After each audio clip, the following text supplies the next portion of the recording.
மற்றொரு முக்கிய செய்தி, அமித்ஷாவை கண்டித்து எதிர்க்கட்சிகள் முழக்கமிட்டதால் மக்களவை தேதி குறிப்பிடாமல் ஒத்திவைக்கப்பட்டிருக்கிறது. முக்கிய செய்தியாக பார்த்து வருகிறோம். அமித்ஷாவை கண்டித்து எதிர்க்கட்சிகள் முழக்கமிட்டதால் மக்களவை தேதி குறிப்பிடாமல் ஒத்திவைக்கப்பட்டிருக்கிறது.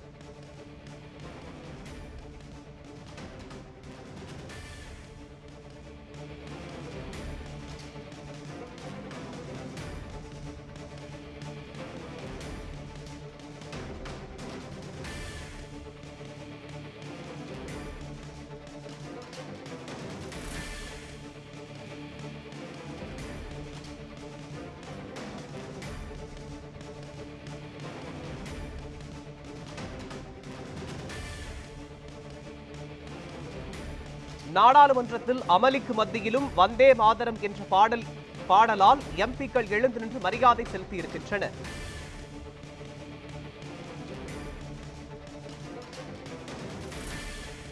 இது தொடர்பான விவரங்களை வழங்குவதற்காக நமது செய்தியாளர் டார்வின் இணைக்கிறார். டார்வின், அமித்ஷாவை கண்டித்து எதிர்க்கட்சி எம்பிக்கள் முழக்கமிட்டதால் மக்களவை தேதி குறிப்பிடாமல் ஒத்திவைக்கப்பட்டிருக்கிறது. தொடர்பான விவரங்களை பதிவு பண்ணுங்க.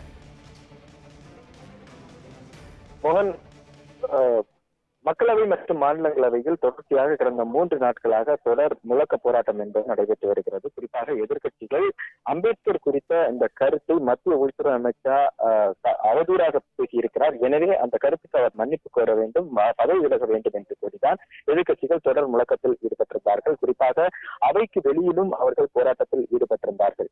அதே வேளையில் இன்று இறுதி நாளான இன்று அவை தொடங்கியவுடனாகவே தொடர்ச்சியாக எதிர்க்கட்சிகள் தங்களுடைய முழக்கத்தை எழுப்பியிருந்தார்கள். மத்திய உள்துறை அமைச்சர் அமித்ஷா மன்னிப்பு கேட்க வேண்டும், அவர் பதவி விலக வேண்டும் என்ற கோரிக்கை என்பது தொடர்ச்சியாக எதிர்க்கட்சிகளுடைய எம்பிக்களுடைய முழக்கத்தில் இருந்து வந்திருந்தது. இதன் காரணமாக அவையினுடைய அலுவல்களும் பாதிக்கப்பட்டிருந்தன. இதற்கு மத்தியிலும் இந்த ஒரே நாடு ஒரே தேர்தல் மசோதா என்பது பாராளுமன்ற கூட்டுக்குழுவுக்கு அனுப்பி வைத்ததாக தெரிவிக்கப்பட்டு அந்த தீர்மானம் என்பது நிறைவேற்றப்பட்டது. 39 பேர் கொண்ட அந்த கூட்டுக்குழு என்பது அமைக்கப்பட்டிருக்கிறது. எனவே இந்த நிலையில் அதை தொடர்ந்து அவை அலுவல்கள் என்பது தொடர்ந்து நடத்த முடியாத ஒரு சூழல். வந்தே மாதரம் பாடல் பாடிய உடனாக அவைத் தலைவரான ஓம் பிர்லா உடனடியாக இந்த அவை நிறைவு செய்வதாக தன்னுடைய அறிவிப்பை வெளியிட்டிருந்தார். அதன்படி அவர் தேதி குறிப்பிடாமல் ஒத்தி வைத்திருக்கிறார். அதே வேளையில் மாநிலங்களவையை பொறுத்த வரைக்கும் பார்த்தோம் என்றால் மாநிலங்களவை ஒற்று முழக்க போராட்டம் என்பது எழுந்தது. குறிப்பாக தன்னுடைய மத்திய உள்துறை அமைச்சர் அமித்ஷாவுடைய கருத்து தொடர்பான விவாதம் கோரி ஒரு ஒத்திவைப்பு தீர்மான நோட்டீஸை வழங்கினார். ஆனால் அது நிராகரிக்கப்பட்டது. இதனை அடுத்து தொடர்ச்சியாக எதிர்க்கட்சி எம்பிக்கள் தங்களுடைய எதிர்ப்பு குரலை பதிவு செய்து வந்தார்கள். இதனால் அவையை நடத்த முடியாத சூழல் ஏற்பட்டவுடனாக அவை 12 மணி வரை ஒத்திவைப்பதாக மாநில தலைவரான சங்கர் அறிவிப்பை வெளியிட்டிருக்கிறார். மோகன்,